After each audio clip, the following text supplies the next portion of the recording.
Righto, Timothy, round is finally over. Took a while, went for 2 weeks. Your mob were finally sensational. They were outstanding on the weekend.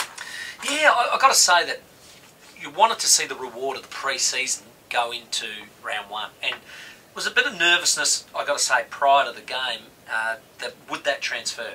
And I was confident in that they were fit enough. Could they persist with that game plan and do what they're told long enough? Well, they did it to the letter. And against what I think will be a bottom 3 side. Melbourne could well be the wooden spooner, but you can only go up against who was there. And I thought Melbourne were okay for a quarter and a half, but couldn't sustain it. Now, I know they've thanked and congratulated a lot of players playing so well. Travis Boak, outstanding. Ollie Wines on debut, outstanding. But there was one player who didn't make the 22 that had a massive impact on this win. His name was Tim Ginever, who spoke to the team before the game. You're laughing. I was hysterical. You were hysterical, exactly, yeah. It was funny, I got a few comments from people that haven't normally seen me in that light, but I can get serious. I can at one stage. But look, that was nice. One, to be invited by the footy club to be able to present the Guernsey, you know, to Ollie Wines. Well, the other bloke's not available. Correct. It was, a lot couldn't travel. But it was nice to be able to do that, but also be invited to say a few words. And I probably just wanted to reiterate what Port people have been missing in the way that we play footy, and they've really enjoyed what's happened so far. A lot of highlights, none better than Jay Schultz. Let's go to the video because his mark was outstanding, even though maybe not legitimate. He kicks it hard at goal. It is travelling. It is going. It's... Jay Schultz has stood on everybody's head and taken a test mark. The umpire's saying, I think it's a goal anyway. He paid the mark. Paid the mark. He has a sense of theatre. Got to get a mark. Got to get a group mark of the day. Of the day? He's done it again. Of the year. Of the year. He has gone up. This is Modra-like. What a mark. I reckon he was over the line, but... No. The theatre is there. Yeah. Oh, he was over the line, so he'll be kicking from a ½ centimetre out. That's how close it must have been. Was it a fair catch? It was a magnificent mark. And No. Oh! Was it a fair catch? Legal, you say? We're going to have to say it's legal. The funny thing for me was, after Jay's taken it, he sort of looked around and then he just gave the ball back to the ump. And it sort of indicated to me that he thought, oh, well, it was a goal and well done, Brad, type thing, you know. And Brad Ebert reckons that he's told Schultz that's not a mark. It's not a goal.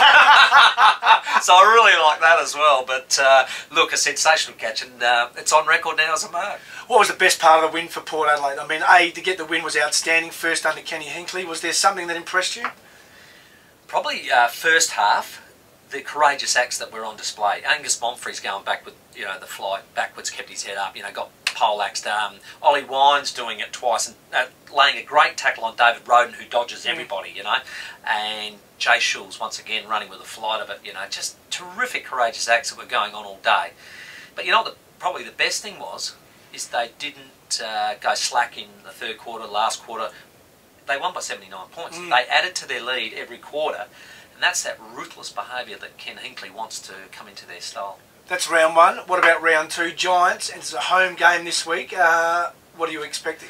I actually thought GWS were very impressive against Sydney. They just kept at it. Now, they only lost by 4 goals to the Premier, and I think they'll come here. The thing about them is now they've got some genuine forwards. I mean, Jeremy Cameron is going to be a superstar. Patton's a monster.